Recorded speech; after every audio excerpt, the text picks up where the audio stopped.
Okay, watching this show called The Lincoln Lawyer, episode 1 is crazy. So we got this guy walking to the car in the parking lot. I don't know if he feels like he's being followed or not, but as soon as he gets in the car, dude in the mask comes out of nowhere, done deal, deaded his ass, he's done. Then we get to the scene with this guy on the beach, a defense lawyer by a guy by the name of Mickey Haggar. The people that keep calling his phone are his first wife and his second wife, and don't have their names on his phone. It's hilarious. His second wife, his name is Lorna, and then she tells him he's got to go talk to a judge. One-on-one, strictly off the record and shit. He goes to talk to Judge Hoyt, somebody he's never met before. And by the way, he's divorced from both of his wives. So you think of yourself, why is Lorna asking him to talk to judges? Come to find out, she's been running the practice that he's been away from. So the reason why they call him the Lincoln Lawyer is because he owns a lot of goddamn Lincolns. When he was the defense attorney, he always wanted to do cases out of his car. He didn't like being inside of the confined office space and shit. So there you go. Anyway, back to the judge. We found out from her the guy that was killed in the car, his name was Jerry. Jerry was like a real good friend to Mickey, so much of a good friend in fact, that in the event that he was unable to practice or being deceased, all of his information and clients would go straight to Mickey. Like, the fuck? The judge died him there basically to see his demeanor, and for 2, she has to sign off on it. He can't slip up at all because she could easily cancel that notion quick. Now, why would all his practices go to Mickey? Apparently, Jerry trusted him that much, so okay. Did I say Lorna also runs their practices? Well, there you go. She's also like his partner in all this. Nice to know they get past their differences even though they're not married anymore. So the biggest case Jerry had was this high-profile case by a guy by the name of Trevor Elliott. I'll get back to him in a minute. Then he gets a call from his first wife, Maggie. Not sure if she's a lawyer too. I'm not really sure what exactly she does. But she reminds him to pick up their daughter later on. Oh yeah, that's right. His first wife they had a kid by, a girl by the name of Haley. That's his daughter's name. So basically they're on their way to Jerry's law firm so they can pick up all the files that he has there. And the police are already on the scene. The thing is, Mickey needs those files and convinces him the crime happened in the parking lot. There's no reason for you to be up here in the room. So because of confidentiality rules, the police have no choice but to leave.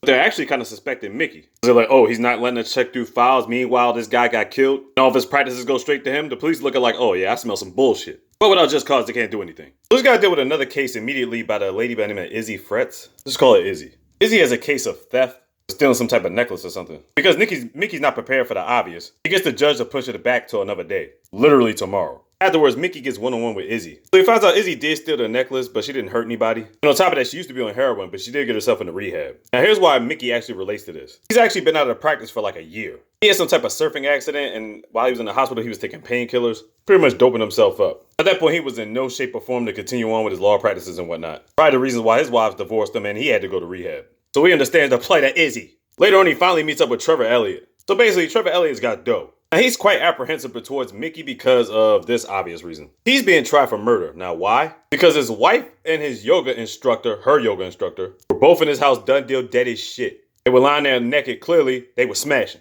Now, the first thing people would think when the outside looking in is obviously Trevor has something to do with it, right? He's got to prove his innocence. So Trevor's thinking to himself, my lawyer, Jerry, just got killed. I got to put my life in your hands, Mickey.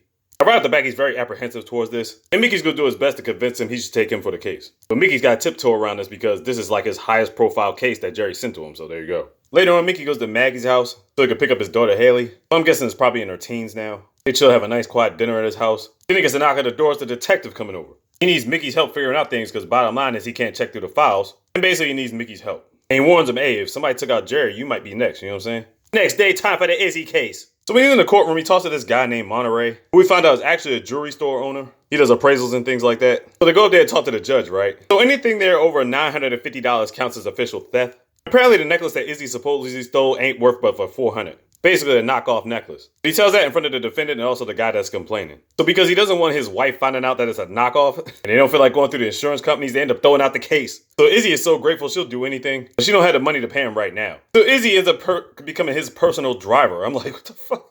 So she's grateful. She's like, all right, I'm with it. I guess eventually she'll get paid too, but all right. Now between all this, Laura refers Mickey to a guy by the name of Cisco, who I guess used to mess with Maggie at one point in time. Cisco does a lot of background research for him, apparently. When we found out Cisco's actually fucking with Lorna and he plans to marry her one day. But later in the episode, we found out Mickey already knew this information. He didn't know about the marriage part, but he knew they was getting close. Now back to the Trevor Elliott stuff. He tells him, look, man, I know it's a high profile case, but bottom line is, if you don't tell me the truth, I can't help you with shit. I'm willing to give all that up. So then Trevor starts telling him what happened. So Trevor's got this big, huge company, but the thing is, he says he wouldn't even have it if it wasn't for his wife, Laura.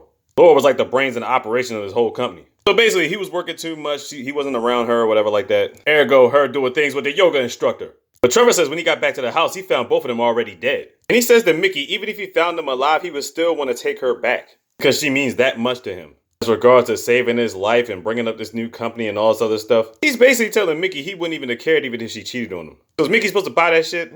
We'll see. Bottom line, Trevor lets Mickey take the case. And he's only got a week to do it, so there you go. So Mickey's excited to have the case. He doesn't really show it in the... He shows it later on. Lorna's excited. She's like, oh, shit. But towards the end of the episode, Izzy's like, yeah, we're being followed. And they don't show us following him basically at the end of episode 1. It's just wild. Check out the Lincoln Lawyer if you can. This shit is off the chain. You already know what it is. Miss Dice. Big. He got a damn slogan.